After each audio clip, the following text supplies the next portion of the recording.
This is the Acura Integra Type S HRC prototype, a one-off machine that has a bunch of special parts from the race car Integra and other performance bits to make this special, very track-capable Integra prototype.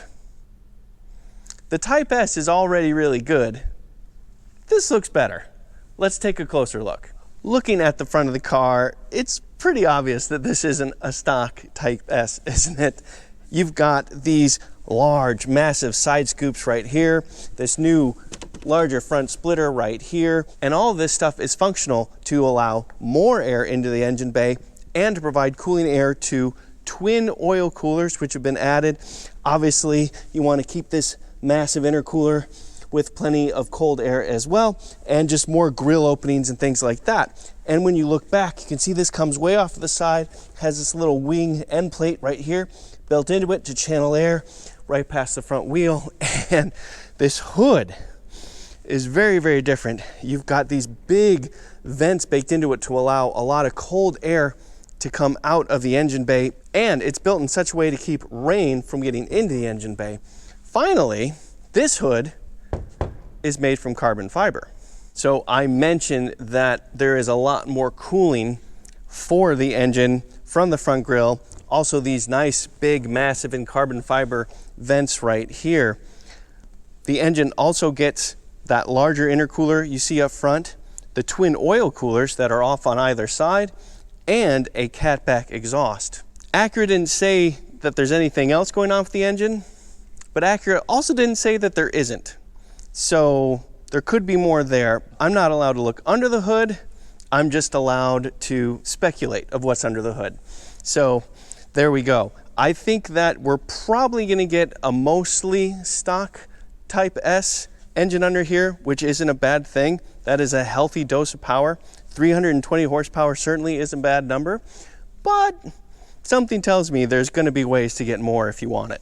Looking at this HRC prototype in profile, you can see that it's clearly not stock. The massive rear wing, the stuff going on up front, and it is 15 millimeters. That's more than half an inch, about 6/10 of an inch lower to the ground than a standard Type S. Also, you're looking at what is called Indy Pearl paint, a special paint for this prototype, which is not the most subtle paint that I've seen. And certainly these gloss black elements for the side view mirror covers, the black window trim, the gloss black for the B pillars and C pillars, all of that just adds to more contrast. Oh gosh, and of course, this gloss black lower cowl right here, and some more vents you see right there. There's a lot going on. None of it is subtle. This is one of the spots that you'll see the Honda Racing Corporation logo right there. This car was developed by Honda Racing Corporation in the US division. And one of the main things they did was take weight out of the Integra Type S. Adding power helps weight to power ratio. Taking weight out helps weight to power ratio. But taking weight out also helps cornering, braking, and everything else about driving a car. According to Acura, in total, there is almost 200 pounds removed out of this prototype Type S. So you're talking about closer to a 3,000 pound car instead of a 3,200 pound car. But that does require that you tick the box for the air conditioning delete system. And that also requires Acura to actually build this thing. Again, it is just a prototype. There's a lot to talk about here. First of all, you are looking at a lightweight 19-inch forged aluminum alloy wheel, and you're looking at a 380 millimeter rotor bolted on behind it, as well as 6 piston Brembo brakes to clamp down on that. And you have 265 section width Pirelli P0 Trofeo R tires. This is basically a race tire with a little bit of tread on it. These things have mega grip, so that all on its own, the tires alone, are super cool. 15 millimeters lower to the ground. I mentioned it is a coilover suspension. It is still inherently a strut setup, but it is also adjustable. You have adjustable camber. You have adjustable ride height, all baked into this front suspension right here. So the wheel is lighter, the tire is much grippier, the brake rotor is over an inch larger, and the brake calipers have a lot of clamping power. This just shows you the seriousness of this prototype, all just looking at one corner of the car. And yes, this is a square setup. The wheels and tires in back are the same size as what's in front. Just as grippy too. Looking at the car from the rear, I think it's pretty clear what's different here. This massive and functional rear wing.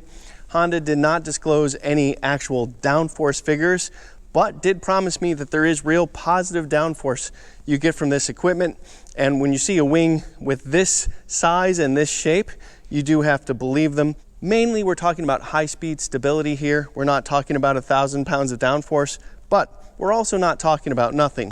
You do have these nice big beefy uprights right here, these nice M plates as well. Here's another reminder that the Honda Racing Corporation was behind this prototype build. And yes, you do get the signature 3 tailpipe exhaust here, but remember, this is not stock. This is a catback exhaust system. And wouldn't you know, the center pipe says Borla on the top of it. That's a hint. This rear diffuser, I usually get frustrated when I see these because they're faux diffusers and not really functional, but this one probably actually does something, so I'm definitely okay with that. By the way, this rear wing is also carbon fiber. Obviously, this car is visually exciting. There's a lot of cool stuff to look at. It's loud, it stands out, and it stands out in a cool way. I'm sure my son would call it Bumblebee. But there's also some really cool stuff to show you inside. Let me show you inside. All right, let's start in the back of the car because there is no back of the car in terms of passenger seating. That's been removed and replaced with this, carbon fiber shell. And this carbon fiber shell does serve a purpose. Acura built it in a way that it can hold a set of track tires or road tires or whatever kind of tires, if you will, and kind of sit inside the shell. That's what the design is. And then you've got these tie downs built into this brace right here to help hold those tires in place. And oh, by the way, look at this big and beautiful X brace that is installed to help stiffen up the chassis and also look cool. It is, of course, also in the Indy Pearl paint, and it has these cool, thick structural braces at the end. This part right here, this upper brace, if you want to mount shoulder straps in your Integra Type S HRC prototype, you can do that from here right to there. Pretty cool. This, by the way, is some of the weight removed, and this is a moment to say that front to rear weight distribution probably isn't going to be better in the Integra Type S. You've got most of the weight still up front and even less weight in the back, but it is less weight overall, and Honda is very good at making even heavy front cars still drive well. So something to bear in mind. Oh yeah, and the rear door panel is carbon fiber as well. There is more to see up front. You still have the usual controls on the door panel. You still have your ELS Studio sound system and everything like that, but you also have one piece, again, carbon fiber Recaro seats. Look at these shells. Look how thin they are. And then you have this beautiful yellow for the seat belts and some accent trim and the stitching and things like that. And right here, and then you also have Alcantara as your material for the interior as well. Also, it is of course a mechanical seat. A lot of this interior is the same. You still have the digital instrument cluster, the digital center display, the HVAC system, even the wireless smartphone charger, cup holders, and the rest. This is still a car, a road legal car that you can drive every day. But it's also a gateway between the Integra Type S and the Integra Type S race car. And I really appreciate Acura giving me the chance to sit in it for a minute. So this is cool, but it's also a one-of-one prototype. What is the point of this car? The purpose of this prototype is to showcase parts that you could potentially purchase, performance parts that you could purchase for your Integra Type S if you want some of this equipment to make it more capable or to look cooler or, both. But if there's enough interest, it's also possible that Acura will build this complete car as a special edition Integra Type S. And that would be super cool. Adjustable suspension, massively increased engine cooling, real deal workable functioning aerodynamics, and a lighter weight car. That'd be cool. I'm Robin Warner. Thank you very much for watching.